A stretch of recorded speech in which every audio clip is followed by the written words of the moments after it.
আসসালামু আলাইকুম। Hello everyone, welcome back to my channel. আমার চ্যানেলে সবাইকে স্বাগতম জানাচ্ছি। আজকে আমি আপনাদেরকে করে দেখাচ্ছি কচু দিয়ে চিংড়ি মাছের ঝোল। কচুরমুখী দিয়ে চিংড়ি মাছ কিংবা ইলিশ মাছ দুটো দিয়ে রান্না করলেই বেশ কিন্তু জমে যায়, একেবারে বাঙালিয়ানা স্বাদ। অনেকেই ভেবে থাকেন যে এই কচুরমুখী রান্না করলে বুঝি গলা চুলকায়।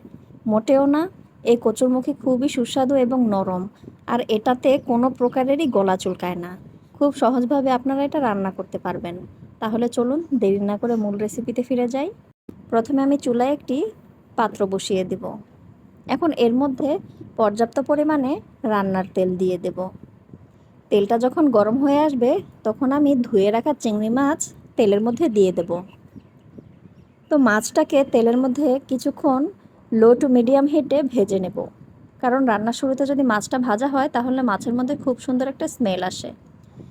তো প্রথমে এখন বাটা মশলা দিয়ে দেব। দিয়ে দিচ্ছি 1 চা চামচ রসুন বাটা এবং 1 চা চামচের চেয়ে সামান্য কম আদা বাটা, হাফ চা চামচ জিরার গুঁড়া এবং হাফ চা চামচ ধনিয়ার গুঁড়া, আর দিয়ে দিচ্ছি হাফ চা চামচ লবণ। এরপর দিয়ে দিলাম হাফ চা চামচ হলুদের গুঁড়া এবং হাফ চা চামচ মরিচের গুঁড়া। এখন সবগুলো মশলাকে একটু তেলের মধ্যে হালকা ভেজে নেব। সামান্য কিছুক্ষণ ভেজে নেওয়ার পর এখন অ্যাড করব অল্প পরিমাণে পানি। এই পানির মধ্যে আমি মশলাগুলোকে ভালো করে নেড়েচেড়ে কষিয়ে নেব। মশলাটা ভালো করে কষালে কাঁচা যে গন্ধটা সেটা চলে যায়। একদম ভালো করে হাতে সময় নিয়ে ধৈর্য নিয়ে মশলাটাকে কষাবো। তো মশলা থেকে যখন তেলটা উপরে চলে আসবে তখন দিয়ে দেব ধুয়ে কেটে রাখা কচুরমুখী। এখন এই কচুরমুখীটাকে আমি ভালো করে নেড়েচেড়ে এই মশলার সাথে মিশিয়ে নেব। একটু ভালো করে মিশিয়ে দেব যেন সবগুলো মুখির গায়ে মশলাটা ভালো করে লাগে। আপনারা চাইলে এখানে কচুরমুখীটাকে আলাদা একটু হলুদ আর লবণ দিয়ে গরম পানিতে কিছুক্ষণ ভাপ দিতে পারেন। তো ভালো করে নেড়েচেড়ে সামান্য পরিমাণে পানি দিয়ে আমি এটাকে আরও কিছুক্ষণ একটু কষতে দেব। ঢেকে দেব না, ঢাকনা খোলা রেখেই এ পর্যায়ে এটাকে একটু কষিয়ে নেব হালকা। তো পানিটা যখন টেনে আসবে তখন সেদ্ধ হওয়ার জন্য দিয়ে দেব আরেক কাপ পানি। তো এই 1 কাপ পানির মধ্যে আমি মুখিটাকে সেদ্ধ করে নেব।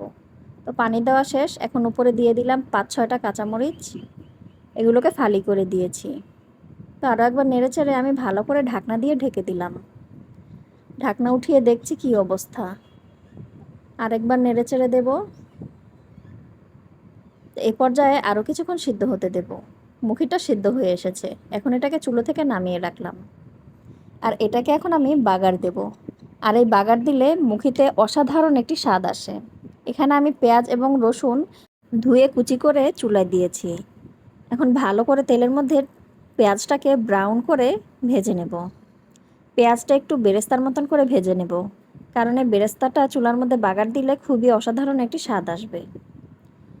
পেঁয়াজের কালারটা দেখুন খুবই সুন্দর হয়েছে। এখন এই ভাজা পেঁয়াজটা তরকারির মধ্যে আমি ভালো করে বিছিয়ে দেব। এটাকে আর নেড়েচেড়ে দেব না, এটা এভাবেই থাকবে। চুলার আঁচটা একদম লো করে চুলার মধ্যে এটাকে কিছুক্ষণ রেখে দিব, যেন তেলটা ঝোলের ভিতর ঢুকে যায়। তো এভাবে কিছুক্ষণ রাখার পর উপর দিয়ে বিছিয়ে দেব কুচি করে রাখা ধনিয়া পাতা। আর ধনিয়া পাতাটা দেওয়ার কারণে তরকারিতে অসাধারণ এক স্বাদ আসবে। তো আরও কিছুক্ষণ চুলায় রাখবো। তো তৈরি হয়ে গেছে আমার কচুরমুখী।